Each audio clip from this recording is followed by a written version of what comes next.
Echo. Lynx in the canyon. The sun is bright, and I'm pretty sure I can smell the fur searing on the top of my head. It's the end of March, so it's not nearly as bad as it can be, but being right under the sun like this. We've only been on the trail for about 10 minutes at this point, but I'm already regretting it. Chase? TJ, who's about 5 feet ahead of me, turns around. It's at that point I realise he's said something. I have no idea what it is. Everything okay? Yeah, sorry. What did you say? He looks concerned and walks back towards me. Remember, if you have a headache or feel sick to your stomach, or if you start feeling like you're not yourself, don't worry, I'm fine. I try to give him a smile to show it's true, but he's already in the process of unscrewing a bottle of water from his backpack. No, wait, you don't have... He dumps half of it over my head and I hurriedly unshoulder my camera bag. Watch the equipment! Sorry, Chase, but you're not having a heat stroke on my watch.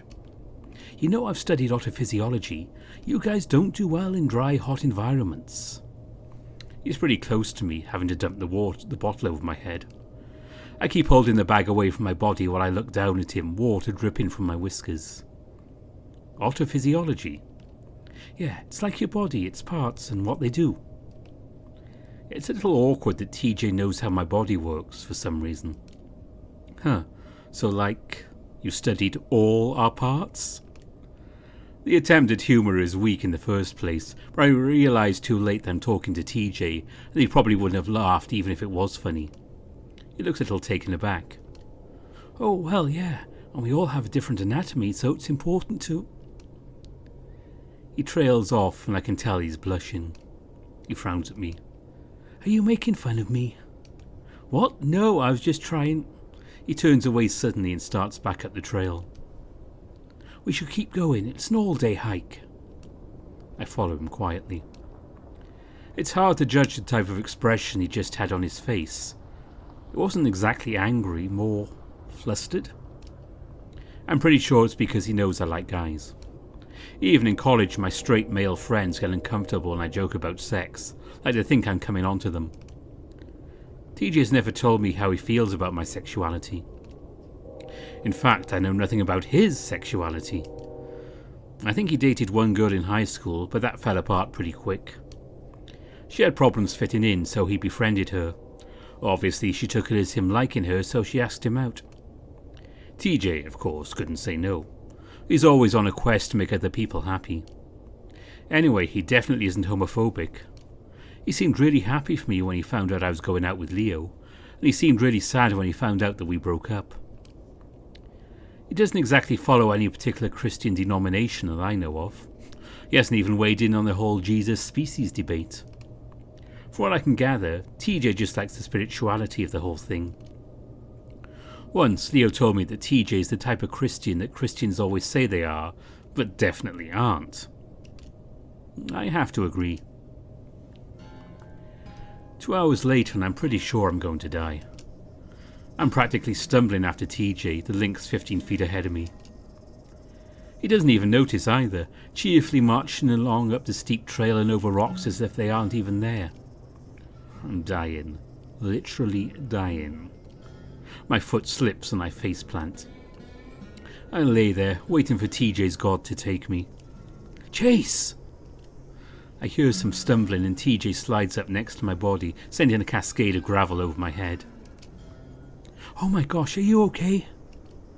I hear the telltale sound of an unscrewing bottle. I turn my head to the side.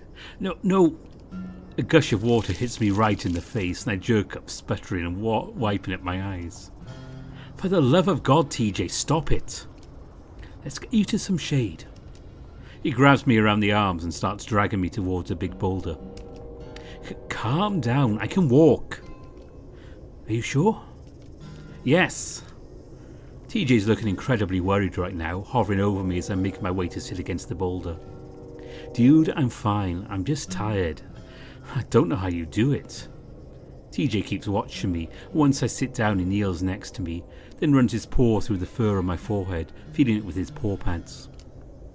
You're a little warm. We should rest here a bit. He takes out another bottle of water. It's like he brought 50 of the damn things. We should probably get your clothes wet. I put a paw on his shoulder.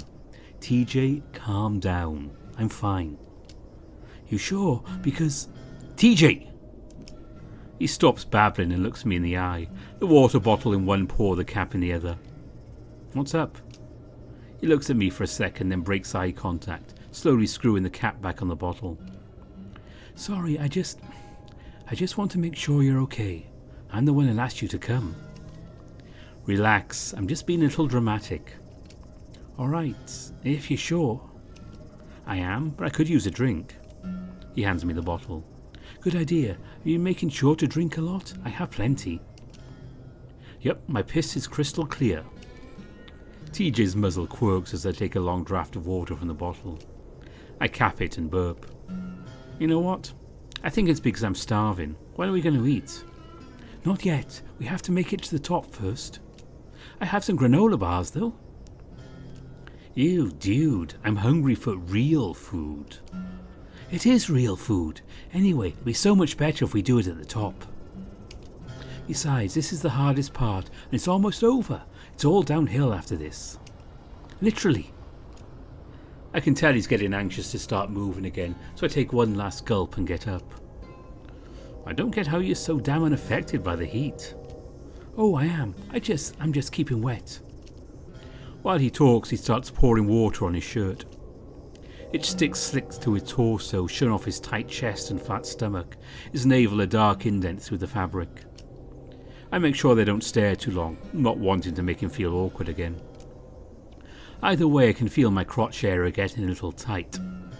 Being in a hotel room with two other people didn't exactly give me much time to relieve stress. Maybe my straight friends did have a reason to be wary. I keep my eyes focused on TJ's. Well, I guess it's how you can keep moving like you do here in the middle of the desert. Well, I run a few miles on the track every day at school. Jeez. We start up the trail again, TJ sticking by my side now. I feel bad about holding him back, but at least now it's less likely I'm going to eat shit again. We did it! TJ looks over the view as I stagger up behind him. I'm not as beaten up as I was earlier, but my legs are really starting to kill. I lean over with my paws on my knees, panting. Swimming is definitely a better way to work out. TJ turns on me abruptly and I straighten up, smiling. He holds up both his paws, grinning. High five! I slap him with gusto and TJ laughs, pulling off his backpack and sitting down on a rocky bench. I look at it, a little confused. What's this? A rock bench. It's always been here. I think some seniors from the old school made it, see? He scoots over, pointing at the back, and I look closer. Etched out in large letters and numbers, it says Echo High, Class of 59. They used to paint the year on the canyon too. You can still see some of them. Sure enough, I see some white lines on the canyon wall, a 52 here, a 72 there. The school closed after 1980, so I assume there's nothing after that. I sit next to him and lean my head back, closing my eyes. While the hike had been a massive bitch, I still don't regret coming. Not just for TJ's sake, but also because there's something nice about being isolated like this, like we're the only people on Earth. I feel a weight fall on my lap and look down, expecting to see a tasty sandwich. Instead, I find a big, fat, hairy tarantula. I freeze as my brain processes what's going on. Then I scream and take a swipe at it, at the same time doing a sort of spastic dance to the right. I slide off the bench and onto the ground where I roll several times to get away. Holy fucking shit, son of a bitch! I roll to my feet and stumble back further away from the bench, eyes scanning the ground, the giant ass spider that's sure to be after me. That's when I realise TJ's laughing. Chase, calm down. It's... He holds up the giant spider, its frozen rigidness telling me what he couldn't finish. Fake? TJ's still laughing, but I'm still hugging myself, shivering and flinching every time I see something spindly. I'm shocked, but not because of what just happened, but because TJ did it to me. Fucking TJ. Feeling betrayed, I glare at him and he beckons me with a paw, wiping his eyes with the other. Oh my gosh, I'm sorry. But Jenna made me promise her that I'd do it. That figures. Jenna is the type to always play pranks. And yeah, I hate to say it, but it's because she's a fox. I rub my arms up and down with my paws, shivering again. I can't believe you. You know how much I hate spiders. One of my worst fears had always been that of a tarantula getting into my room. I used to regularly shake out the bed sheets when I found out that they lived around Echo. I'm sorry, I thought you might not even fall for it. You know the ones around here are blonde, right? Yeah, TJ, that's the first thing that comes to my mind when I find a fucking spider on my lap. His ears do lower at that point and he stops laughing. I can tell he's trying not to smile. Listen, Chase, I'm sorry. Let's eat. I know you're hungry.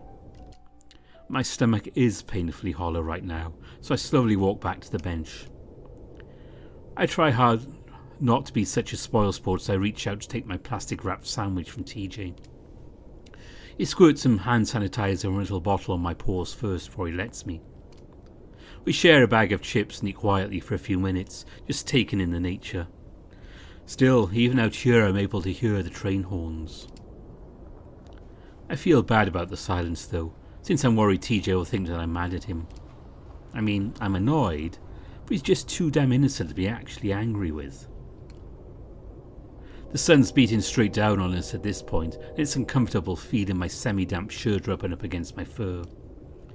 Setting aside my food for a moment, I strip off my shirt, the wetness giving me a bit of trouble.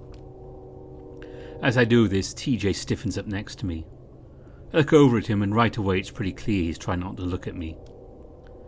I wonder if TJ is just one of those guys that's embarrassed about showing any kind of fur. He only ever took off his shirt to swim, and even then he always seemed embarrassed about it. At that moment, both our paws slide into the chip bag at the same time and TJ jumps, pulling his paw away. I look over at him, quirking an eyebrow. Sorry. For what? Never mind. I watch him take out his phone and look over his messages. When he turns the screen off, he pauses. I realise he's looking at his reflection, adjusting the fur on his face, pawing at both sides, and he seems satisfied. Again, this is something he did when he was much younger, back when he was obsessed with his cheek ruffs being perfectly even. I don't say anything though, and just keep eating, bouncing one of my knees up and down. It's damn awkward, and I can't figure out why. Usually it's really easy to talk to TJ, mostly because he had a lot of things to talk about. I try to think of something to say. Remember when I made fun of you for the way you used to say sorry? TJ gives a bright, high-pitched laugh, and that makes me relax, feeling like I just broke the ice on a first date. Yeah, it's one of the first things you said to me.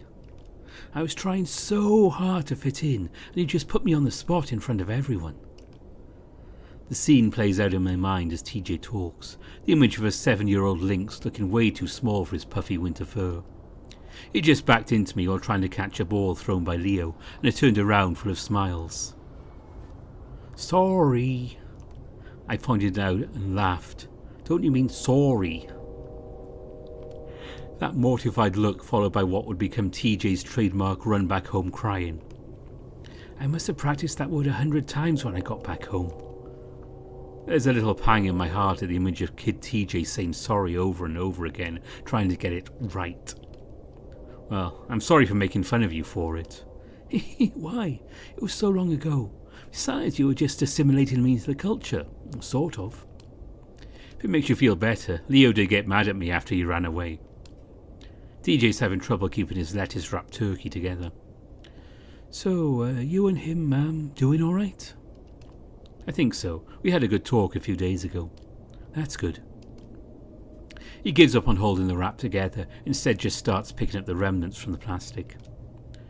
Were you lonely after you left? I try not to act surprised that TJ's asking me these questions. Yeah, really lonely.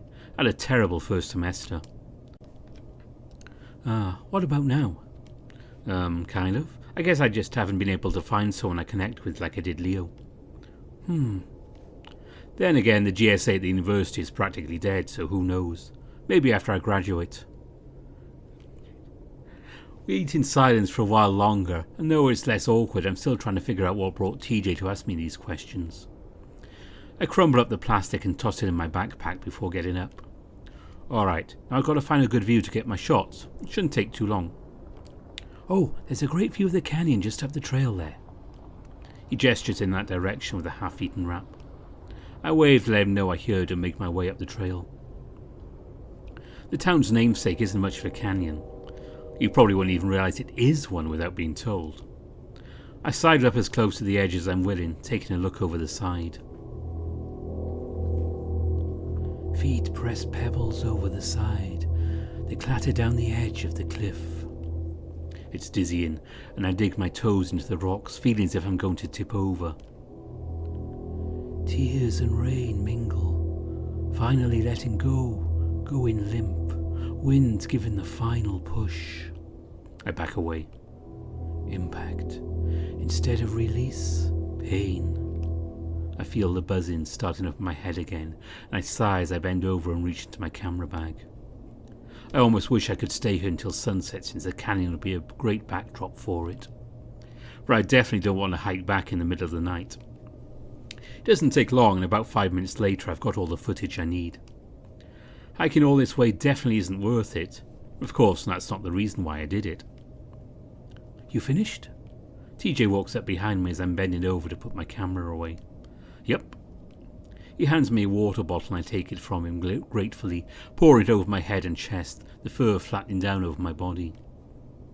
TJ looks at my torso, his muzzle quirking at the corner a bit. You know, you kind of look like Jared Grease. I raise an eyebrow at him. The survivalist from Discovery Channel. What, just because I'm out in the wilderness and shirtless? Well, you're saying all otters look the same? No, I mean, not just because you're an otter. I mean, your body's Again, TJ's got me questioning certain things about him. TJ, I'm kidding. Yeah, right, of course. He rubs his shoulders sheepishly as he slowly walks up to the edge next to me. Whoa! He gets close to the cliff, though he does it in a manner in which he spread out his legs and arms, bracing himself against the ground. He peers over the side, looking absolutely ridiculous. We're so high up. I smirk, sneaking up behind him. It's tempting as hell, but I'm worried scaring the cat will make him jump right off the cliff. Instead, I stand next to him and look out over the small canyon. We stand there a while, not really ready to head back yet. That's when TJ lets out a sudden loud yell that almost makes me jump out of my fur. Yeah! I put both paws over my ears. TJ, what the frick? He frowns. Where's the echo? Huh? It's called Echo Canyon. Isn't it supposed to echo? Oh, Hey! I yell too, TJ lowering his ears a bit as we wait for the response. His ears perk. I think I heard it. Or maybe we're just in the wrong area. But we're like right in front of it. TJ leans forward as that will help and cups his paws around his muzzle before yelling as loud as he can. Yeah! This time I do hear a return. Yeah! It's muffled, scratchy, ugly, but it's an echo all right. TJ makes a face. That sounded kind of creepy. Well, what did you expect? Everything's crappy here. Including echoes. Blah! Blah, blah, blah, blah, blah, blah. Again, we're answered with a raspy, ugly response, my voice twisted and distorted. Seems a bit silly to name the entire town after that. I think it fits. I grunt as I sit down, spreading out my legs with a sigh. TJ does the same, except with his legs crossed. You really hate this place, don't you? He looks sideways at me. You don't? Of course not. All my best friends are from here. I mean, some of it is bad, but why let the bad taint the good? I make a non-committal grunting sound. I wish we could all have come up here. He really does look disappointed, and I feel bad about that. What, I'm not good enough? TJ giggles. I really am glad you came. It means a lot. It'd have been pretty lonely otherwise. I look over at him. He's looking me right in the eye. His powder blue gaze is really pretty with the sunlight hitting it like that. He's smiling, and I smile back. Suddenly his phone buzzes. He breaks eye contact to adjust his sitting position so he can get it out of his pocket. Probably Jenna checking in on... I turn to look back at him when he goes quiet. He's furrowing his brow at the phone as if trying to figure out what he says. Everything all right?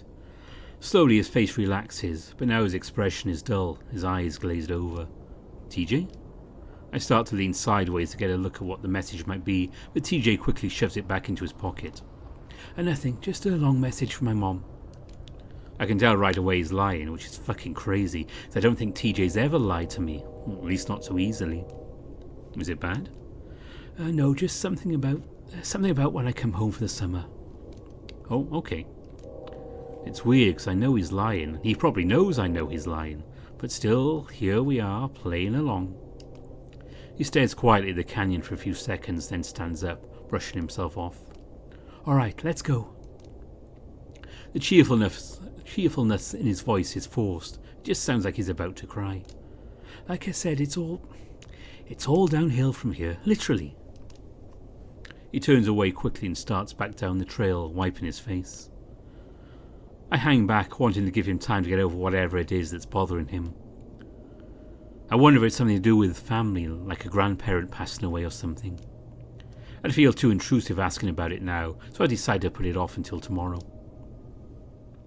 The hike back is, like TJ said, literally downhill, so it's way easier than coming up. TJ's still a little overbearing, makes sure I have water and dumping a few unsolicited bottles over my head. Even then, he's still acting a bit detached. I try to stay upbeat though, and since TJ's never been one to sulk for long, I get him warmed back up pretty quick. By the time we get back to the car, he's in a talkative mood again. So I'm thinking we get Jenna and go to the diner for dinner. Sound good? Sure, I'll text her. I reach out to turn on the radio, then I remember where we are. So now that we've got hiking out the way, what are we going to do for the rest of the trip? We've got like 3 days left. TJ rests his elbow against the door, tugging at the fur on his chin. Well, there are more trails than just that one. We could hike those too. I cringe inwardly at the thought of more hiking, but I don't say anything, and I'm pretty sure TJ knows I'm not into it. But you still need to do stuff for your project too, right? I could help you with any research you might need to do. Maybe. It's pretty boring stuff. Well, the work, yeah, but hanging out together would make it fun. I grin at his eagerness. Well, all right, but I warn you, it's a pain in the ass. But... TJ smirks at me. Chase, you don't have to try so hard. Anyway, I just want to help. Turns out Jenna just walked from the motel to the diner, not really wanting to wait for us. Me and TJ step inside, greeted by the smell of what you'd expect in any diner, burgers and fries. I'm flooded with old memories. It's a place that I'd gone to eat every weekend for over 10 years of my life. I smile despite myself. While I complained a lot about Echo, this place held incredibly happy memories, most of which involved my 5 friends. We see Jenna right away and she steps out from a booth next to the door. Hey boys. Hey. Sup? We make our way over to the booth, TJ sitting on the opposite bench while Jenna steps back to let me pass and sit next to her. She wrinkles her nose as I do. Well, maybe you should have showered before you got here. Thanks, Jenna. TJ probably smells too. Nah, he smells fine. Of course he does. Thanks, Jenna. Oh, don't blame Chase. Otters are naturally musky. I decide not to say anything, instead pull out many of the metal holder and flip through it. The table is greasy, so I try not to lean anything on it. So, did you guys have fun? Yeah, made it all the way to the top. We did it faster than I thought we would, actually. Did you know? Yeah, he really freaked out. I knew it. Did you film it? No. What? That's the reason you pulled pranks. Why didn't you film it?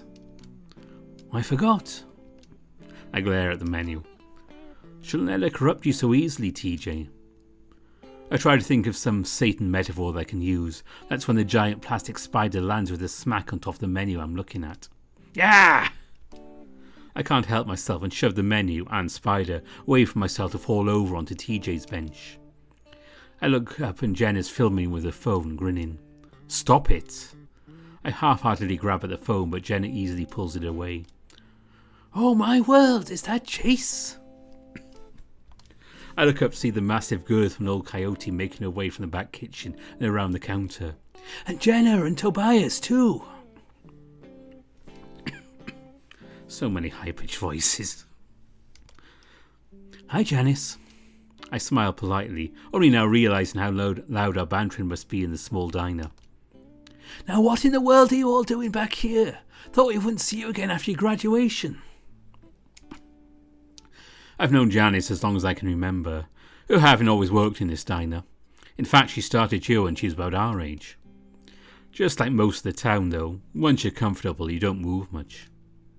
Chase is filming the town for a school project. We decided to make a little reunion out of it. Well, isn't that nice? I bet Leo's mighty happy. He's been talking non-stop about you three since you all left. Yeah, he pretty much organised the whole thing. Janice suddenly makes a face. Phew-wee, it's ripe over here. My face burns and I sit hard on my tail, staring at the menu. You know, I think Duke's sat here. I've got to spray the scent neutraliser. You know how weasels are. I feel Jenna stiffen up next to me, but thank God she doesn't say anything. Yeah, anyway, how have you been, Janice? Janice leans her hip against TJ's bench, clasping her paws and leaning an elbow on the back of it. Oh, can't complain. You haven't missed anything, trust me. Actually, I've been meaning to do a little spring cleaning. Not looking forward to it. My back doesn't bend like it always did. All the small town small talk niceties and speciesism is starting to make me zone out when suddenly TJ pipes up. We'll help. Janice beams. Well, you know I could never ask that of you, especially while you're on vacation. TJ chuckles. Actually, me and Chase were talking about how we had nothing to do. I think it's a good idea. I can see from Jenna's tight smile that she's feeling exactly the way I am. TJ and his goddamn need to be a good Samaritan. Oh, Tobias, you're an incredible young man, you know that? Heh, just wanted to be of help, Mom. When can we come over? Oh, I don't know. How does sometime tomorrow evening sound when it's nice and cool? Sure. Well, thanks again, Toby. You're really one of a kind. TJ beams up at her, then at me, then frowns as he sees the look on my face. Now what can I get for you? After Janice takes our orders, she bustles off back to the back, leaving me and Jenna to glare at TJ.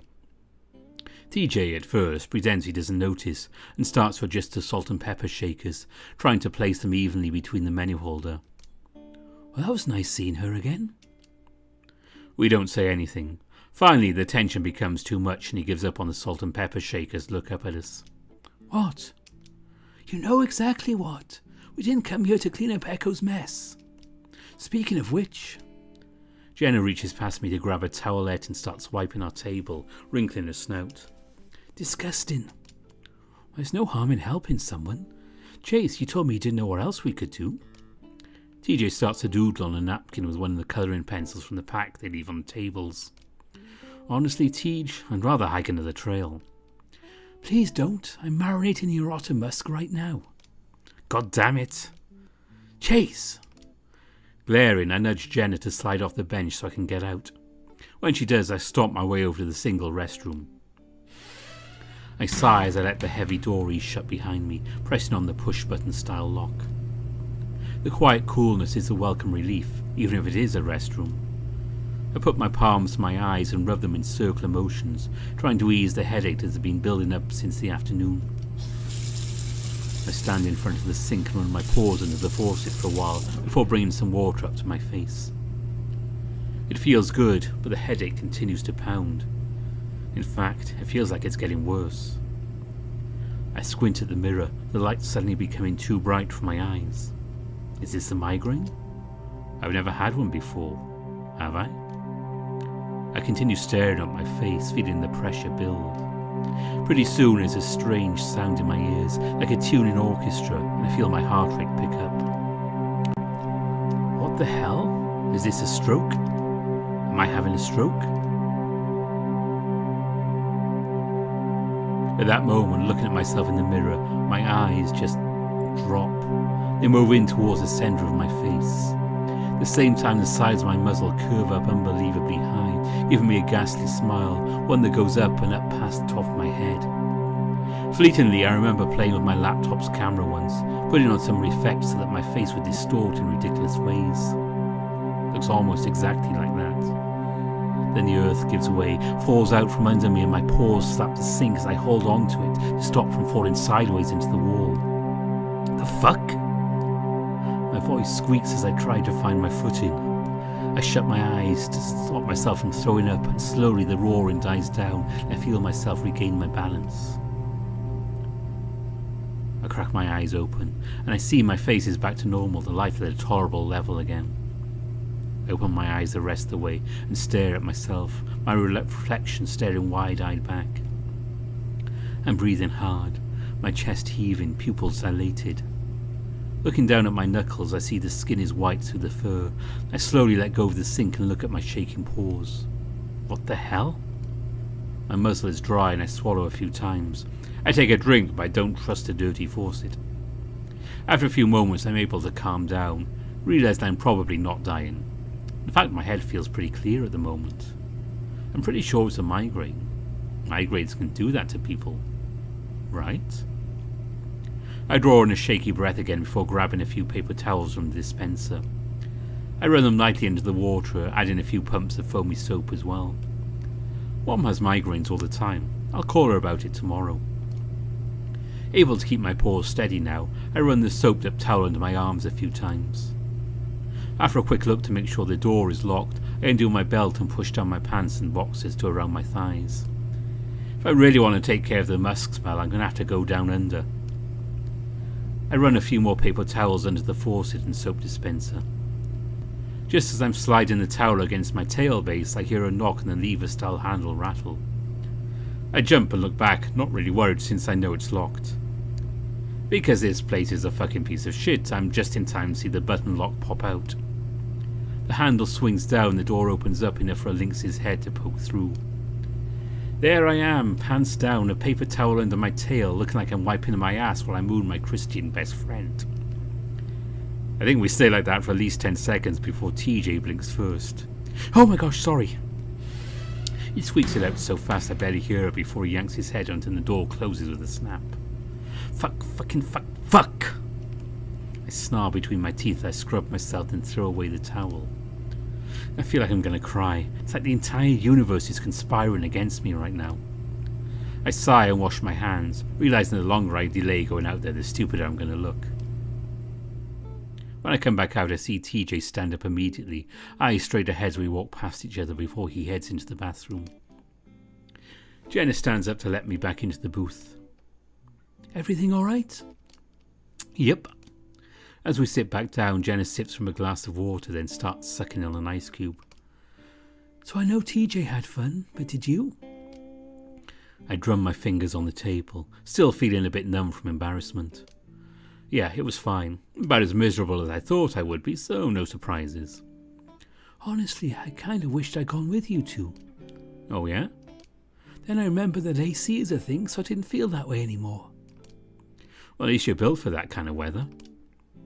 True, doesn't mean I have to like it. So what do? Sit around all day? I studied for a while, then Flynn and Leo came by actually. Oh really? Yeah, they wanted to have lunch with us. Leo was pretty disappointed when he found out you weren't there. They brought a bunch of presents for Carl and had me choose which one I wanted to give him. How thoughtful. Jenna shrugs. Anyway, Flynn was pretty quiet. She doesn't say anything more, so I press her. Oh? Yeah, just kind of subdued. I guess he might be feeling sorry. I don't know. Well, here's hoping he comes around. Anyway, they're planning a surprise birthday party for Carl. Is that not for a few weeks? Yeah, but we want to have it while we're all here. Jenna drags a drop of condensation around the outside of a glass for a moment. Just between you and me, and don't tell TJ this, because I told him I wouldn't tell you, but he said he was really glad to have you along. He says you're what he misses most about this town. Really? Well, that kind of surprises me. We're really good friends, but say I was what he missed most. I look outside. Again, the sky is painted red, orange, and what almost looks like purple. He drew this so I could see what happened when he pranked you, to make up for not recording it. I look back down on the table as Jenna slides over the napkin TJ had been doodling on. A stick figure with a thick tail, I assume me, is lying on the ground, his mouth bigger than his face as he screams. Next to him is a giant spider. Standing over them both is a stick figure with big tufted ears, I assume TJ, with its stick arms put up over its face, clearly feeling guilty. Cute. Isn't it though? Despite my sarcasm, I really do think it's cute, especially the TJ figure. Shit. What? I forgot my purse. She stands up. I'll be right back. Huh? Why? I'll pay for you. Oh, don't worry about it. The hotel's like 5 minutes away. You can pay me back. But she's already out the door. I sigh, watching her make her way down the road to the window. That's when TJ slides back onto his bench. I quickly look down, feeling my cheeks burn all over again. Sorry about that. Just want you to wash up too. I don't know why, considering TJ looks kempt no matter what he does. I force myself to look up. Funny drawing. He looks at the napkin and gives a little laugh. Oh, she showed that to you? Wait, where'd she go? Forgot her purse. Oh. We sit in unbearably awkward silence for a while before I finally sigh and lean my face against a paw as I stare hard out the window. Okay, so I wasn't wiping my ass. You know otters have glands. Chase! I look over at TJ and he's smiling. I know. I shouldn't have opened the door. You were just taking a while and we were wondering if you're alright. I look up as I see Janice making her way over, her food on a giant tray. I guess it's really the lock's fault. Oh, having problems with the restroom door? Make sure it's jammed shut real tight. Should lock then. Thanks. As the plates are set down, I'm faintly surprised at the portion sizes. Not used to getting this much in the city. Janice immediately bustles off to another customer. And you know... I look up for my giant sandwich and fries, grabbing the ketchup bottle. It was kind of cute. TJ immediately looks down, pretending to read the menu, even though we've already ordered our food. I feel like my brows are almost going to shoot off my forehead as I stare at him. What does applewood smoked even mean? Oh no, you're not getting off that easy. Did you just call my butt cute? No! TJ's ears fall flat and I'm kind of satisfied that he's the one feeling embarrassed right now. I just like... Otters have cute tails, that's all. I snort. Yeah, I can see by the way you drew mine here. Sorry. Don't be. So yeah, I'm testing the waters here. It's been a while since I played this game with a guy, and who the fuck thought the next one would be TJ? But here I am. I keep looking over at TJ, waiting for him to look up. Finally, he does look up at me for a moment, and we lock eyes. I smirk and he smiles in return before looking back down. Well, that's something.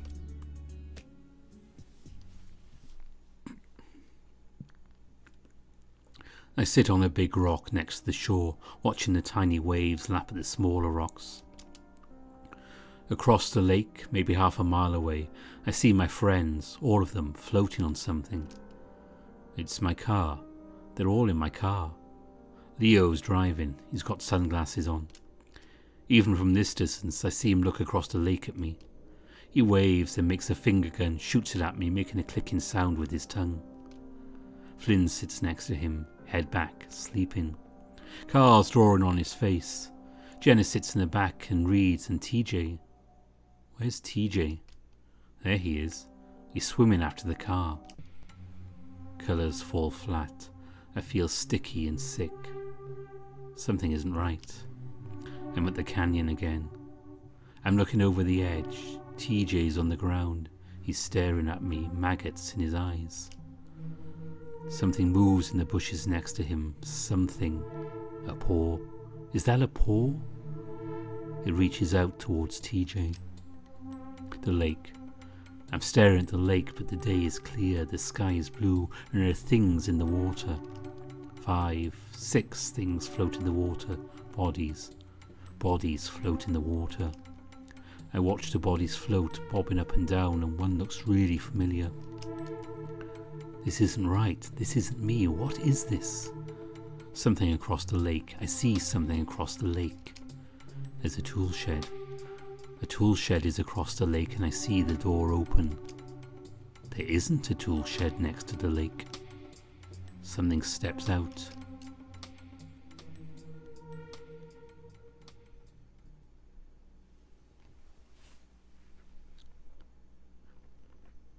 Okay, I had to leave that pause there. You can't just start talking after that one.